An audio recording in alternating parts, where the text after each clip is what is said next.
Welcome everyone to the webinar. This is how to remember what you read. I want to thank you for coming out today, and I want to get right into it, what we're going to cover in the presentation today.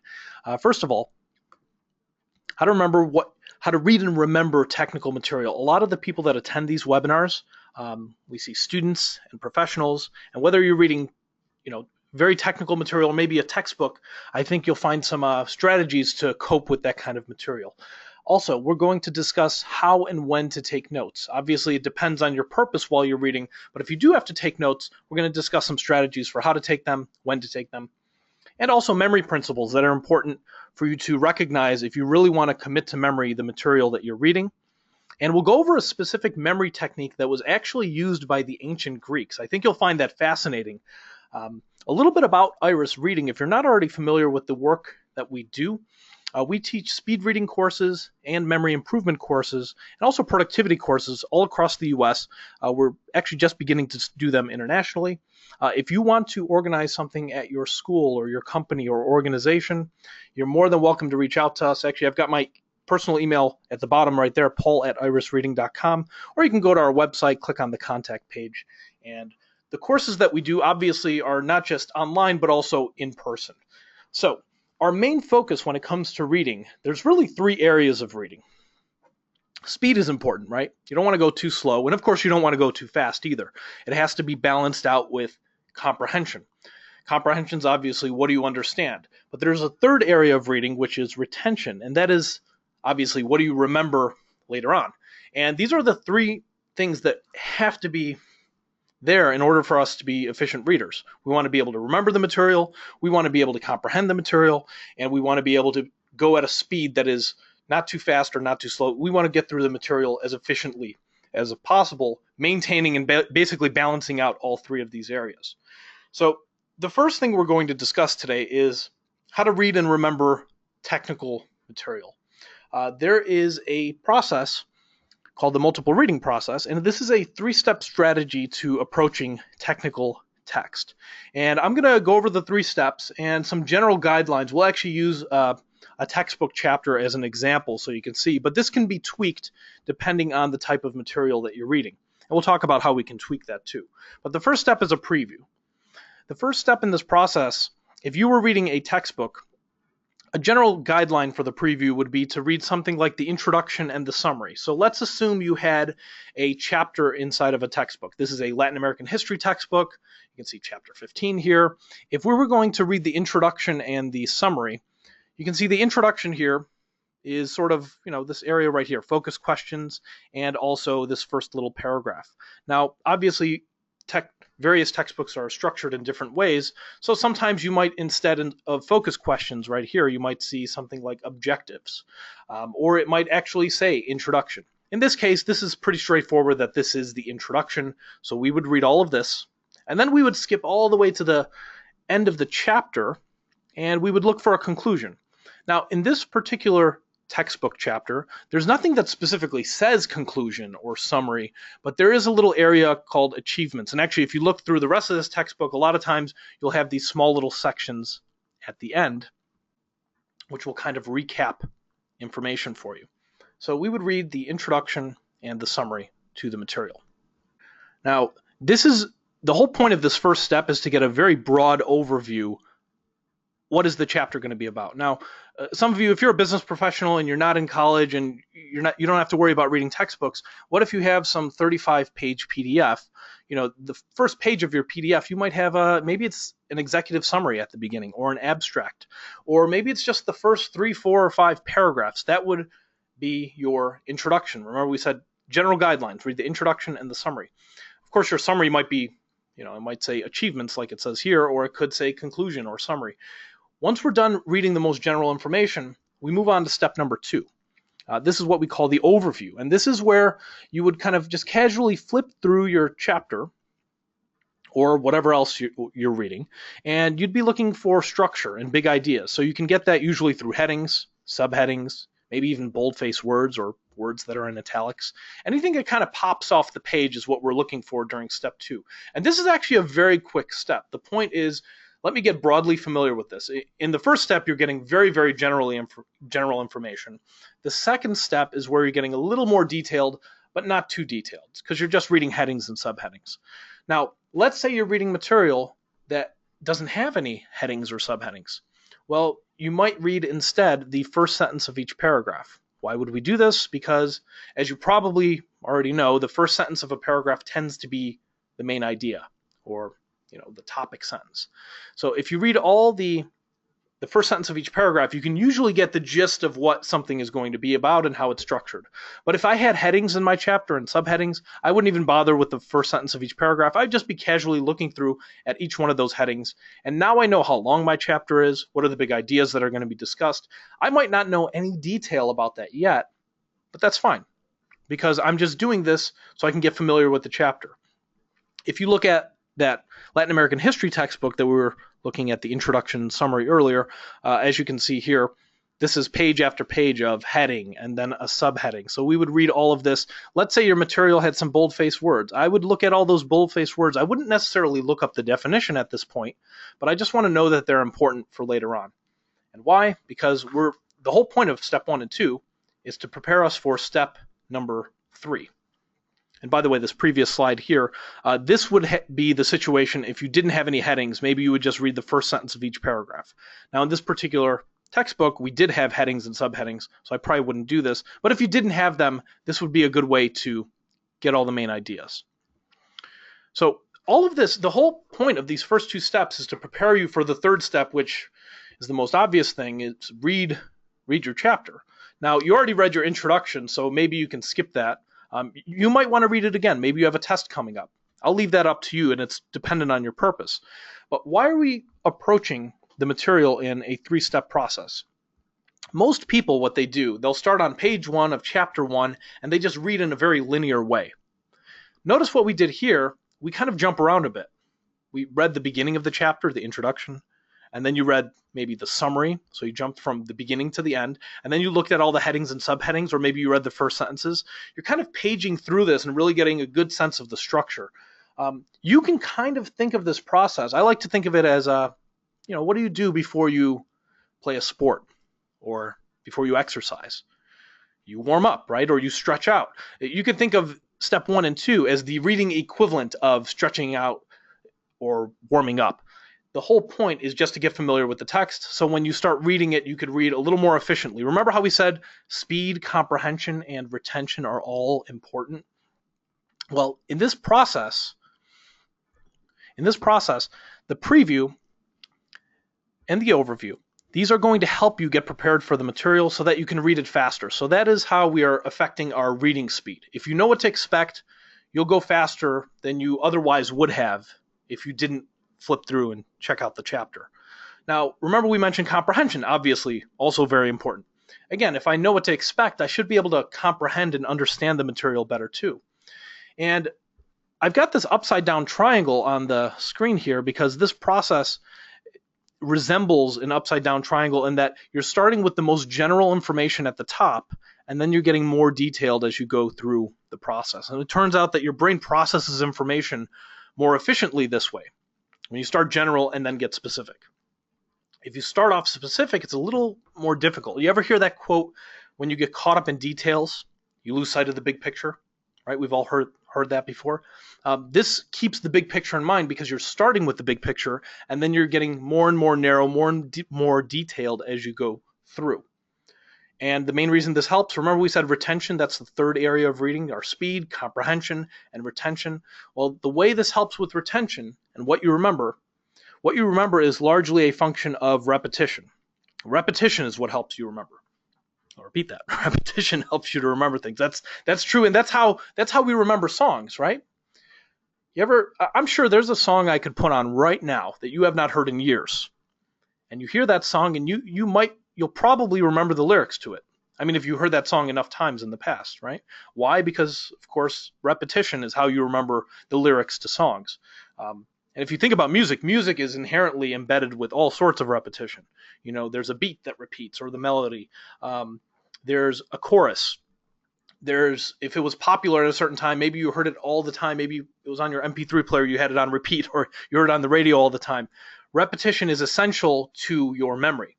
Now, how can we get some forms of repetition while we're reading, you see right here, you're getting 3 repetitions right there. Your first exposure, your second exposure, your third exposure. The biggest problem a lot of readers come across is they finish reading something and then, they say, I can't remember much of what I read. And it's because they only had one exposure to the material. If I had you listen to a song once, I wouldn't expect you to memorize all the lyrics, right? Because unless it was one of those songs that just repeats the same thing over and over again. But again, that's repetition. So this will help because it has repetition embedded in it. Preview, overview, read. Note-taking, meanwhile, taking notes is another form of repetition. Of course, note-taking aids the memory, but there are some things you want to avoid when you're taking notes. If you're taking notes, by the way. I'm not suggesting you should always take notes. Whether or not you take notes depends on how well you need to remember the information. If you're a student and you have a test coming up, you probably want to take some notes on what you're reading. Whereas, let's say you're just a working business professional and you're reading the daily news, obviously note-taking isn't as relevant. But if you are going to take notes, it's important to understand when should you take notes. Some people take notes way too often, excessively. This is a good example of excessive highlighting. And by the way, I'm grouping highlighting into the category of note-taking. There's a variety of ways you can take notes, right? From highlighting to taking notes in the margin and so on. But how does excessive highlighting happen? Here's what happens. Someone is reading along, maybe somewhere over here, and maybe they have a test going on tomorrow. They read this sentence and they're like, ooh, that's really important. So they're going to highlight it. And then they read this next sentence here, and they're like, you know what? That's kind of important too. Let me highlight that. And then they read the third sentence, and lo and behold, this sentence is way more important than the previous two. Of course, that means they have to highlight that one as well. Maybe they'll choose a different color. As you can see, everything is highlighted in pink over here. But this is where we're getting a little ridiculous. If you highlight everything, that kind of dilutes the importance of highlighting. So when exactly should you highlight? I would suggest finishing at the very least a paragraph first before you highlight. Like this paragraph right here, the person probably read this and immediately highlighted it. I would finish reading this paragraph first and then decide what I'm going to highlight. And keep in mind, you don't have to highlight an entire sentence.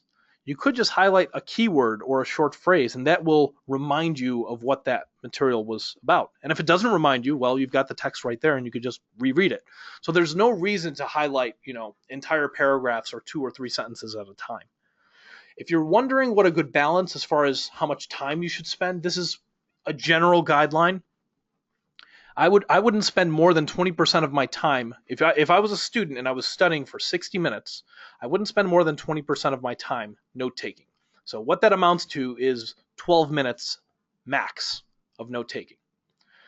Some people will study for 60 minutes and half of their time or 20 minutes of their time, a significant chunk of time is spent taking notes, and that's probably a little excessive.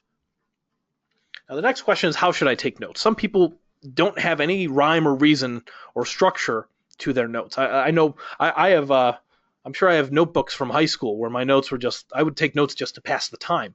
And you ever look at your notes and find them utterly useless?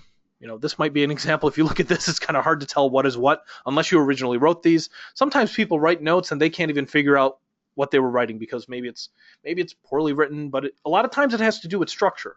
And if you're looking for a sense of structure and how to take your notes, one thing I would suggest you consider is mind mapping. Mind mapping is a very effective way of taking notes in a visual manner.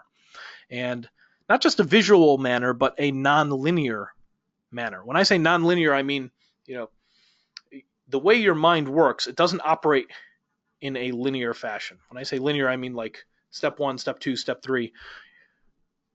You have thoughts all over the place. And the reason why they call this mind mapping is because it reflects the way your mind works a little more accurately than note-taking that might look like this. This is a very linear way to take notes.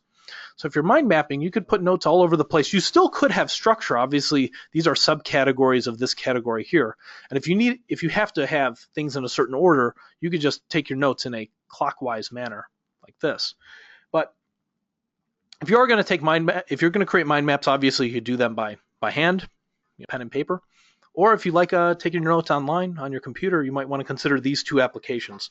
By the way, these applications are not associated with Iris. We don't get any kind of financial compensation for telling you about them. These are actually two mind mapping programs that I use personally. The difference between these, one is a downloadable desktop program. That's xmind.net. And this one is, by the way, free. They have a premium version as well, but the free version has a lot of functionality. Mindmeister.com is another mind mapping program, but this is web-based. So if you like keeping your notes in the cloud, you might want to consider this one. I like both of them. So I'm mentioning this because a lot of people like to take notes, and sometimes they like to store them on their computer or in the cloud. And there are dozens of mind mapping programs out there. I've tested out many of them. I'm not saying these are the absolute best ones out there, but these are two of my favorite from the ones that I've tested. So check those out if you're interested in mind mapping. Let's circle back to what we were talking about, which is repetition. That's how you remember things. Remember the multiple reading process? If you wanted to take notes within the process, this would be a good way to maybe approach that. You preview the material by, again, reading the intro and summary. And then you would take some notes based on that. So just in those first two steps, well, this is step one, then you take some notes. That's really 2 repetitions right there. And then the overview, that's really your 3rd repetition. You would read maybe your headings and subheadings, or first sentence of each paragraph. And then what you do after that is take some more notes. So you expand upon the notes that you took initially. So if you look at from step 1 and 2, if you take notes as well, you've had 1, 2, 3, 4 repetitions, because note-taking is a form of repetition. In other words, it helps you to remember the material a little better. And then when you get to the 3rd step, of course, I wouldn't recommend reading and then taking notes at the very end, especially if you have a very, very long chapter. Take notes as things become relevant, maybe at the end of a paragraph or at the end of a section when things are, noteworthy.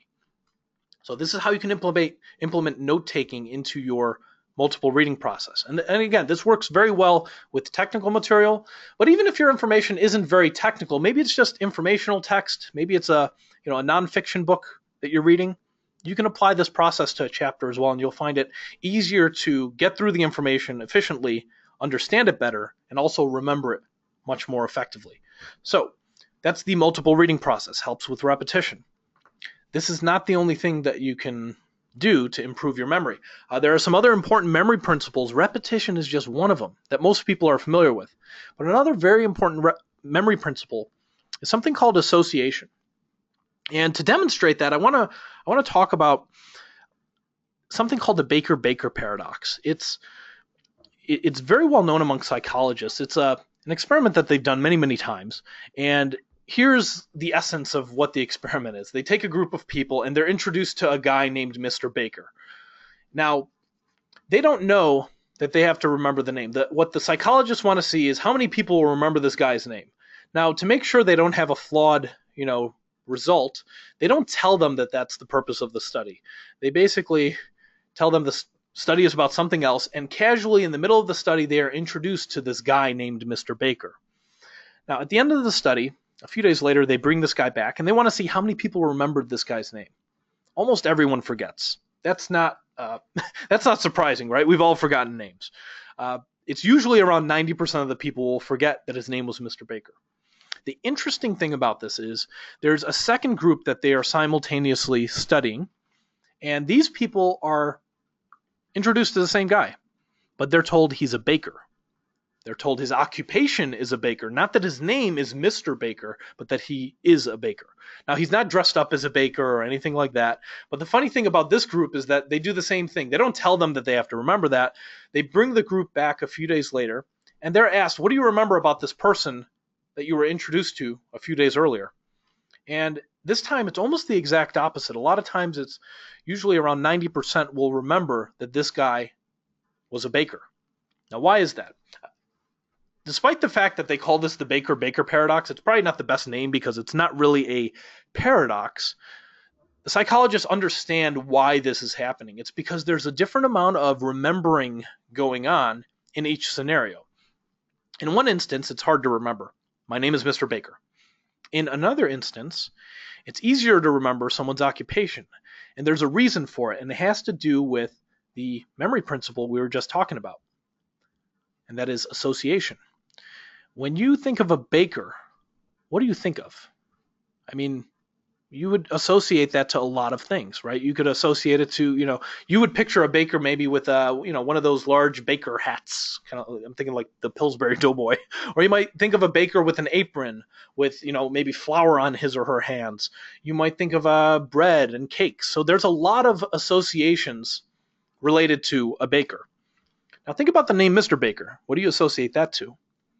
Now, unless you know someone named Mr. Baker, you might not associate it to anything, and that's why it's harder to remember. Association is the name of the game when it comes to memory. You learn something. When I say learn, I'm relating that to memory. You learn something by associating it to something else you may already know, and that's how memories stick. But there are some other memory principles also that are very important. Visualization. For example, with a baker, you can kind of visualize what a baker might look like. But visual information is very easy to remember. That's important for you to know. I'll give you a good example of this. We've all forgotten names, right? This ever happened to you? You get introduced to someone and you immediately forget their name, right? That's happened to me. Well, isn't it true that although you might forget their name, you're probably much more likely to remember their face? And why is that? Because a face, that's visual information. A name is abstract. Your visual recall is better than your verbal recall. That's what I mean by that's why logos are so important to companies. So we understand these three memory principles: repetition, association, visualization. All of these things have an impact on how you remember things. And there's one other very important one, and that's exaggeration. Exaggeration, what I mean by that is you'll remember things that are strange. Anything that's weird or a little quirky, advertisers know this very well. You'll remember something that is weird. Well, think about it. Why not have an insurance commercial where some guy in a suit and tie, talks about the company, how you could save some money, won't take you more than 10 minutes, give us a call. That's a really boring commercial. Instead, what do you get? A talking gecko, right? And what kind of an accent does the gecko have? Well, in America, I don't know about other countries, but on the commercials here in America, you have an Australian accent for the Geico commercials. To an American audience, that's a different, by different, I mean more memorable. Anything that's out of the ordinary, that is exaggerated, weird, I'm putting all of these in the same category. Anything that's unique is more memorable. By the way, who else knows this? Celebrities know this very well. Think about how some celebrities might dress, how they might do their hair. Sometimes it's out of the ordinary and it's done on purpose for the audience to remember you better. So exaggeration is very important. And exaggeration includes anything out of the ordinary, anything, even something that might be funny. If you look at commercials during the Super Bowl, they go out of their way to make a commercial make someone laugh because they know that will make the commercial a little more memorable. So let's discuss how we can use some of these memory principles right over here. We could actually memorize information using a technique that was used by the ancient Greeks, actually. And here's how it works. It's called the memory palace technique. Very simple to implement. All you got to do is choose a location that you're already familiar with. So this could be your home. It could be an office where you work. If you're a student, it could maybe be the campus where you go to school. And once you choose that location you're familiar with, what you have to do is decide on an order of sublocations. What I mean by that is a mental walkthrough of that location. So what's the first thing you encounter? Think about it this way. The first thing you encounter when you come home from school or work, maybe it's the front door. Or maybe, if you drive to school or work, it might be the driveway or your garage. Number two, after that, what is the second area? What is the third area? And so on. So first, the goal is to decide what are these ordered areas. And then after you've done that, actually, here's an example. Here's an example that I use. The mailbox is the first thing that I encounter. Front door. And then I'll usually put my shoes or my jacket in the closet. I'll walk through the hallway. There's the kitchen. Then there's the bathroom, the living room. So you decide on this rigid order of, all right, a mental walkthrough of my home. And the reason why you're doing this is so that you can associate whatever you need to remember with each location. So you see the green area over here where it says topic, topic. Whatever it is, I need to remember, whether that's an 8-step engineering process from my textbook, or maybe it's a presentation that you have to memorize for work. You link the topic with the location in some kind of a visual manner, and that will help you to remember it. Now, it's important when you're doing these pictures in your mind, it's important that you keep in mind that principle of exaggeration. You want to make your images a little weird. They don't have to make sense, and they're more likely to stick if they don't make sense. So this is really step one, determine your locations. Now, how many locations can you have? That is dependent on maybe how many things do you need to memorize. Maybe you've got a 9-step process or a 9-part presentation you have to remember. Maybe you have more than 10. But I would say if you're going to start doing this, if you want some unofficial homework for this webinar, I'd highly recommend maybe after the webinar, decide on what are going to be your 10, at a minimum, decide on 10 sublocations. And then the next time you have to memorize something for school or for work, associate those locations to the things you have to remember. And again, it would work like this. For me, mailbox and the topic. By the way, if you don't have anything specific you need to memorize and you just want to try this out, maybe you try it out with the grocery list that you're taking to the store next time. If number 1 on your list is broccoli, well, if number 1 in my memory palace is a mailbox, I would picture my mailbox overflowing with broccoli. Number 2, whatever item number 2 is that needs to be remembered, it's associated with the front door. Maybe it's on the doormat. Maybe it's stapled to the front door. Something odd.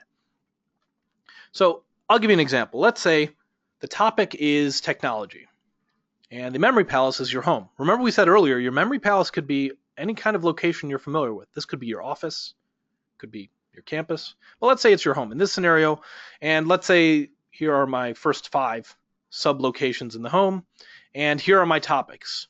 Maybe the first thing in my situation, I do a lot of presentations, so I'm usually using this kind of technique for remembering presentations. So if the first thing I need to discuss is the company Apple, well, I have to associate that to the mailbox. So there's a lot of visual representations for Apple, whether it's the actual fruit, a laptop, an iPhone. Maybe you would picture like 15 iPhones inside of your mailbox. It doesn't make any sense, but it would be weird and it's more memorable if it doesn't make sense. Or maybe you picture you opening your mailbox and like 15 or 20 apples just start falling out. The second thing, if it's Amazon, let's say I have to discuss Amazon, or for your class, you have to remember that the second, maybe this is an order of largest companies by market capitalization. But by the way, this is not, if that was the case, this would not be the exact order. But Amazon has a lot of visual references for it. You could picture the Amazon rainforest, or you could picture a giant box from Amazon sitting on your front door. Number 3, if number 3, the location is closet, and let's say number 3, I have to talk about Facebook, imagine yourself opening your closet and Mark Zuckerberg is just hanging out in there. That would be odd. Or any other visual thing that will remind you of Facebook. But you probably see where this is going. You're going to associate everything with the visual representation. So for Twitter, first thing you might think of with Twitter is birds. So you might picture a bunch of birds flying around in your hallway. Now, I don't want you to memorize my memory palace. Obviously, that doesn't make any sense because you have to have your own memory palace for it to work, because it's easy for you to remember your walkthrough of your own home.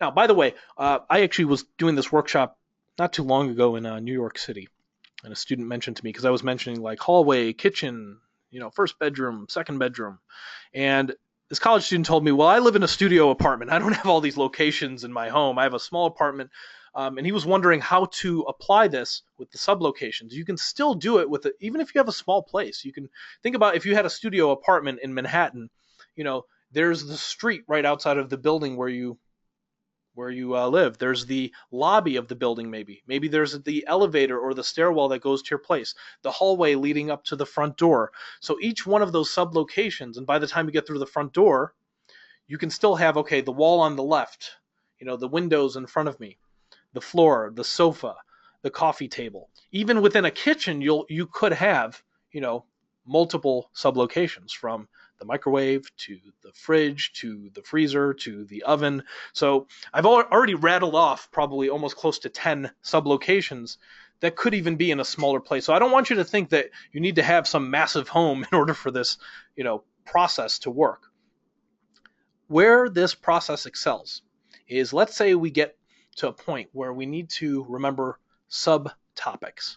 So let's say not only do you have to remember that number, the second thing to remember is Amazon, but you also have to remember to talk about this topic related to Amazon, topic number 2 and topic number 3, and maybe these things have to be in a precise order. Well, all you have to do is create subcategories of your sublocation. Here's what I mean by that. Your front door. What are the different parts of the front door? Well, for me, there's like the little window at the top. There's the handle, and then there's the doormat on the bottom. So if I had to remember 3 subtopics, I would associate them maybe from top to bottom. Or if you wanted to go, you can go bottom to top. But you would associate it with those 3 areas. It could be something else. It could be the window at the top, the peephole, and number 3 could be the doorknob. Just make sure that you visually associate whatever it is to those 3 areas. And of course, every area, even like the kitchen could have multiple areas. You might have an island in your kitchen. You could have the stove, inside of the oven, the microwave, the toaster, the coffee machine. So you just need to make sure that you review in your mind and decide, okay, this is location 1, this is location 2, and so forth. A good rule of thumb is to go clockwise. So when you enter your kitchen, kind of go clockwise to decide on what location is first and which one is going to be last. But that's how you would memorize subtopics in this kind of situation. And the nice thing about this process is you don't have to have just one location. You can have many memory palaces. So where this comes in handy, if you're a student and you have to memorize, let's say finals week is coming up and you have a history exam, you got a biology exam, and you've got 3 other exams that are all going to be crammed into 1 week. And you have various things to memorize for each class. Well, one topic or one set of things that has to be memorized, maybe you associate that to your home. So maybe your biology class is going to be your home. Your history class could be the office where you work part-time or full-time. Your campus could be another location. By the way, I've given you 3 examples, but there are many other memory palaces you can have. Your parents' place. How about your friend's place, your other friend's place? Your aunt or uncle, grandma, grandpa. The list could go on, and there's a lot of locations where you can create memory palaces of them and use those memory palaces to memorize information. And this is a very effective technique. It's commonly called the memory palace technique, but remember I told you this is a very old technique. It was used by the ancient Greeks. It's also known as the method of loci or loci, that word relating to the word location. And it's because humans remember locations very, very well. Now, obviously, sometimes you might get your sense of direction, mixed up. That happens to me sometimes. But generally speaking, we can remember locations fairly well, even if we've only been there a few times. And for locations you've been many times, like your home, your office, and so forth, it's very easy to construct these memory palaces and use them as almost what I would call mental file cabinets to retrieve information. So I use this for presentations. But if I was in school, I would be using this to memorize whatever it is needs to be memorized for my tests. When would we implement this in the reading process? Think of it as a step 4. Remember, we introduced this multiple reading process with the preview, the overview, the reading step. The 4th step, if you need to memorize anything, is decide on what memory palace you're going to use. What exactly do you need to memorize? Maybe you have to memorize these 10 or 11 or 12 things, and decide how you're going to mentally and visually associate each one of those things with each sublocation in your memory palace. So let's discuss, if you're wondering, a good follow-up, by the way, for this webinar, we have a speed reading mastery course that goes over additional memory techniques besides just the memory palace technique.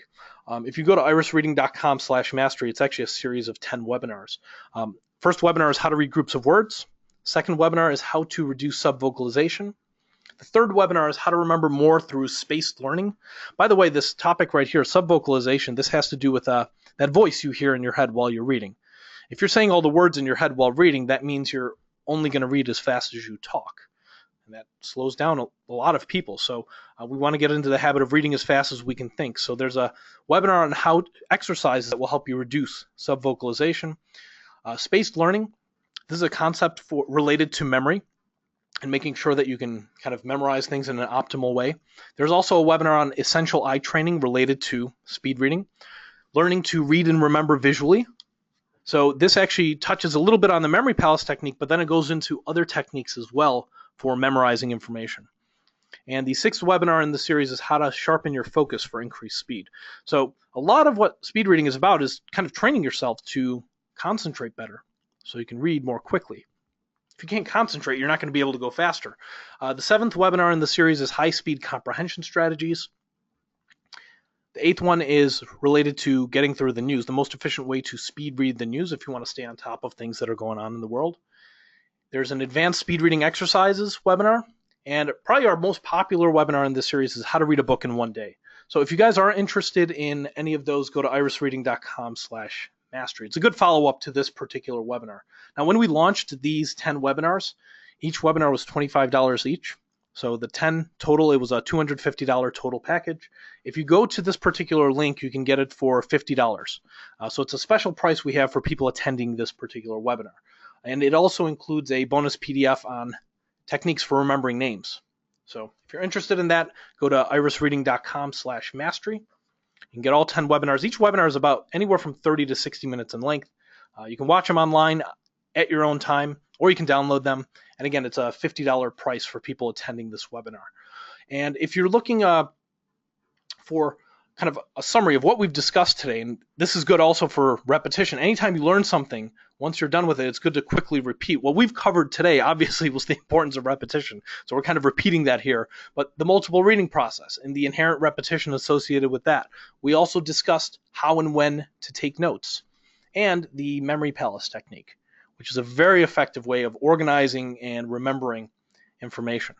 Now, if you have any questions related to any of these topics, I've got my contact information on the screen right here. You can reach out to me by email or phone. Also, I mentioned at the beginning of the webinar that we also provide these sessions at companies and schools. And if you want to invite us to your campus or your organization, feel free to contact me by phone or email. We'd be happy to organize a session, whether it's a short webinar on speed reading or an in-person class on speed reading or something more comprehensive. We've done workshops from an hour to 90 minutes to 3-hour or more comprehensive 6-hour sessions. So if you're interested, feel free to reach out to me. Also, for those of you that are looking to comprehensively kind of master this topic of speed reading, check out that mastery course that we mentioned, irisreading.com/mastery. If any questions come about, please feel free to shoot me an email. I want to thank you guys so much for attending the webinar, and enjoy the rest of your day. Thank you.